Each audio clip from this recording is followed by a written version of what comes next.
Hey folks, so what's up with these new Florida condo safety laws and kind of what's the anticipated impact? Folks, questions are you protected? You know, the surprising truth about these condo safety measures that are just recently enacted by the legislation. Hey folks, welcome back to our channel, Living in Fort Lauderdale with Kevin Suze. In the past decades, acquiring a condo in Florida resembled, kind of just cutting yourself a nice little slice of paradise at a very affordable price. Back in the 80s and 90s and the early 2000s, these little coastal dream puffs were attainable dreams. I mean, they were accompanied by very manageable HOA or COA fees. They really seemed almost inconsequential at the time for what you were getting. And most folks, they went ahead and purchased these properties as second homes or retirement, and it was really drawn to this area of the States, kind of the whole appeal of living in paradise, living on the beach, but however, the present landscape has really begun to tell a different story. What was once a serene kind of a retreat has become almost a battleground for financial instability. Escalating expenses, most notably soaring insurance premiums, have really kind of shattered this whole tranquility that many people have been enjoying for decades. The monthly HOA or COA fees, once very steady and once very predictable, have skyrocketed to almost unprecedented levels, putting condo owners in the grip of almost financial hardship. So what are we seeing now? Now, folks, a lot of this has come about in the wake of the Surfside collapse, which I don't think anybody would consider anything other than a complete and total catastrophe. So what's happening is that the Florida legislature has introduced new condominium safety laws, okay? And one of the things that's causing all this big hubbub, this furor, if you will, is what is known as a Structural Integrity Reserve Study, or SIRS. And what it does is the law mandates more rigorous inspections and strengthens the reserves around those inspections based upon the anticipated results. It's set statewide, and folks, and I mean statewide. This is all over the state of Florida. It's not just going on here in our own little slice of paradise here in South Florida, but it's set statewide standards for more frequent inspections and which inspections the condo boards need to set aside money for those critical repairs. So kind of what does it mean and what's changed? What's legally required, okay, which is really the most important thing, okay, and most importantly, what's the potential impact on condo owners, associations, and potential buyers and sellers? So, our video here is a first step in kind of making an informed decision. So let's uncover, basically, are you protected? The surprising truth about condos Florida's safety measures and safety laws.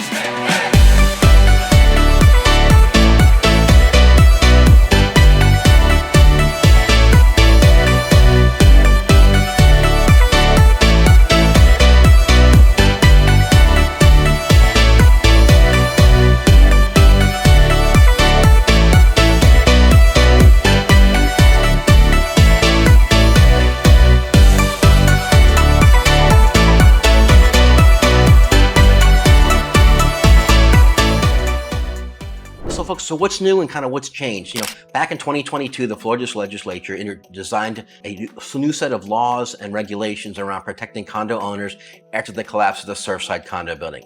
The new legislation will affect all condo projects in the state of Florida, again, not just here in South Florida, all over the state of Florida, that are 25 years old or older, okay, and any that are over 3 stories, 3 levels. They will require the structural inspection reserve study for all the associations, and they'll need to collect and maintain a structural integrity reserve fund reserves, if you will, okay? And these are reserves that, unlike many of the other reserves, can no longer be partially funded. Whatever it needs to be, it needs to be over the lifetime of whatever it is that needs to be addressed. I'll get into that in more detail in a few minutes, but take, for example, a roof, okay? If the roof costs $1 million, okay, has useful life of 10 years, the idea is that part of the study and also part of the reserve requirements as a function of the study will set aside $100,000 a year, assuming it's zero balance, but they'll set aside whatever the requisite amount of money is each year into a reserve account earmarked for the roof. Now, it's not unsurprising that there's a lot of confusion and a lot of questions around this, okay?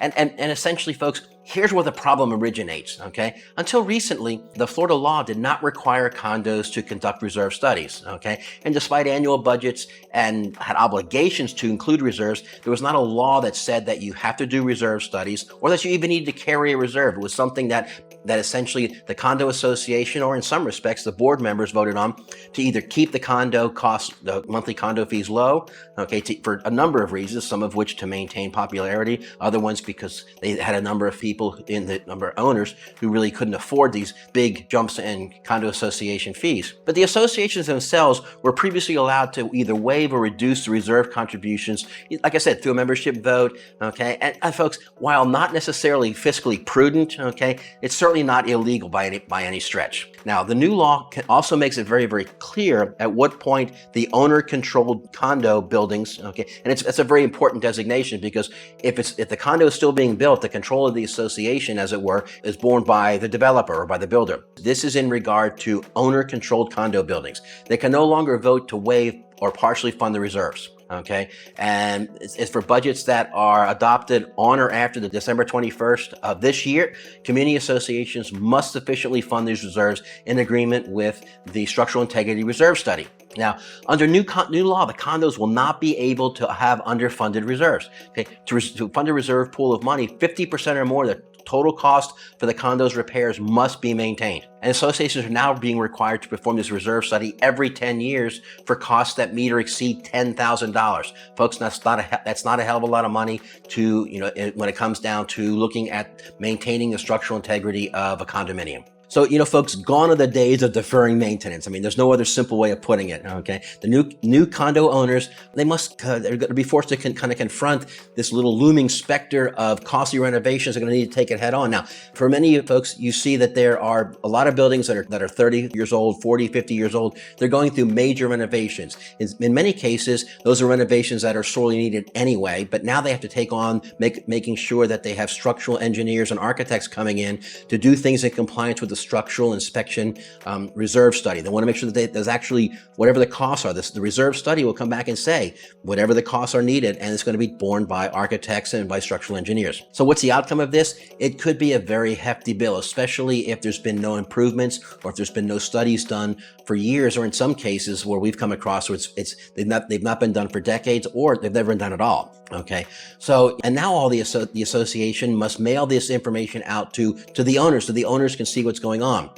Folks, this is going to create all kinds of furor. There are going to be folks that are on fixed incomes. There are going to be folks that when they see that they're going to get hit with a special assessment, or they're going to get hit with an increase in their monthly fees. In some cases, we've seen them go up from $500 to $1,500 a month. That's a tough burden for a lot of folks to go ahead and bear. But the good news in this, if you will, if you can find a little bit of good news, okay, it's a long-term financial planning tool that kind of analyzes each of the major components. What it should be doing, especially if you're residing there year-round, or if you're spending a significant portion of time there, is it will give you an idea as to the major components. Is it safe? Is this something that we need to look at? Is this building safe to be in, or are we potentially looking at another Surfside type collapse? And folks, the reserve just basically takes a general formula that says whatever the useful life of whatever the pieces are, and we'll go into some more detail of that in just a minute, whatever the useful life of those pieces are, to make sure that monies are set aside every year to cover that, so that for roofs for 10 years, parking lots for 15, elevators for 20, whatever the components need to be,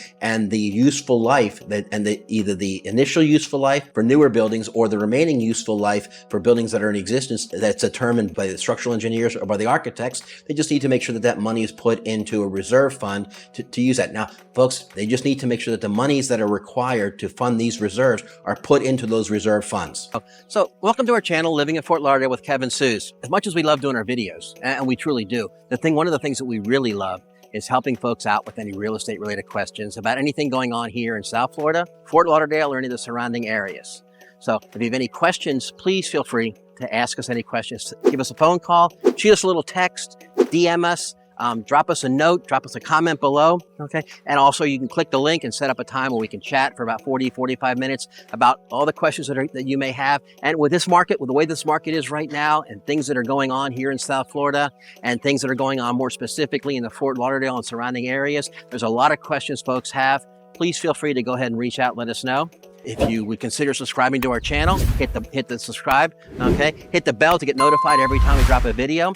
And please, if you like what we say, let us know. If you don't like what we say or don't agree with it, that's okay too. We want to hear from everybody. So folks, it's like anything else. The devil is really in the details here. Beginning in 2025, the members of all owner-controlled condo associations. So for the sake of arguments, we're going to presume that all of the associations we're talking about are all run by the unit owners themselves and no longer run by developers or builders. They may not elect to provide no reserves or less reserves than required for the following components. Now, it's not a whole lot, but they're very big, they're very critical ones, and they're also very expensive. Obviously, we talked about roofs, load-bearing walls or primary structural members, floors, the foundation, fireproofing and fire protection systems, plumbing, electrical systems, waterproofing and exterior painting, windows, and any other item that has a deferred maintenance expense or replacement cost that exceeds $10,000. And I guess the kicker for that is that the failure to replace or maintain these items that negatively impacts more one of the components above. So, I mean, it could be something with a floor. If there's something that needs to be done on the floor,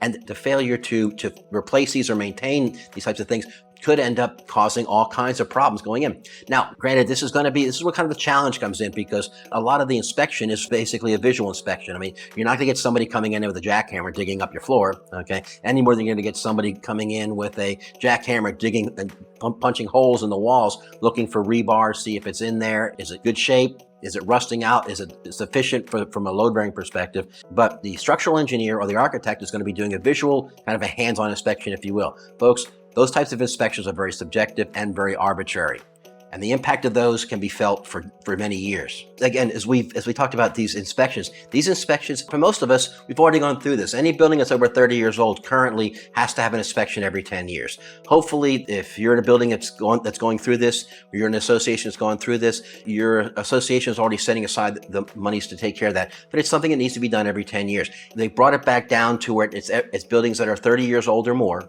Actually, it's 25 years old or more now, okay, and there are 3 or more stories. What this is going to cause all kinds of potential financial hardship for a lot of folks, okay? It's one of these things where, if you exercise a little bit of prudence, and you exercise a little bit of resilience and some financial planning and some strategic planning, and looking at things that need to be done and realistically assessing what needs to be done, that by leveraging these resources that are available. I mean, I'm talking about looking at guidance from experienced professionals like my team and I. If you're looking to buy or sell, we'll kind of walk you through some of this. This is something that we ask for in many cases as a matter of our general business. We ask to see, are there any, as a reserve study has been done, if the building is 30 years or older, when was the last time that it went through the building inspections? Okay, in Miami-Dade and Broward County, it's every 10 years. Palm Beach County, it's kind of subjective. The rest of Florida, they're either doing it or it's non-existent. Okay.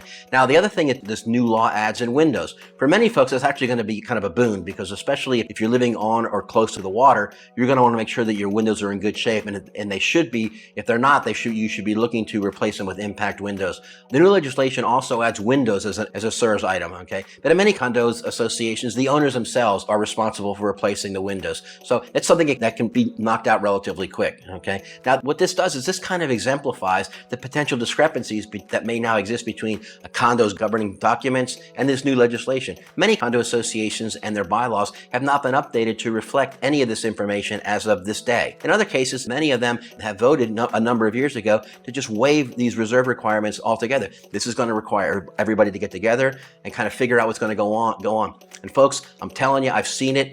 It's going to result in a shouting match. I'm just telling you, we've seen it already. Now, one of the things that has changed is that the Florida legislature meeting last year, okay, they understand that there's a lot of things that need to be done, and perhaps they were being a little bit too, I don't want to say aggressive, but they were being a little too optimistic in how quickly they could get this done. So they've already gone ahead and moved the deadline from January 1st, 2025 to December 31st, 2025. And I think part of that is due to a lot of the ambiguities that are going to come about as having structural engineers and architects kind of going through and doing subjective and arbitrary visual inspections. So a couple more things to kind of take into consideration, kind of keep in mind, is that while this new act is intended and designed to prevent another tragedy, okay, some of the identified building components are questionable at best. I mean, no one doubts that, for example, the foundation is vital to the building's overall structure, and performing a visual inspection of this component is extremely difficult or practically impossible in some cases without doing some potentially destructive work while you're going in and doing it. I mean,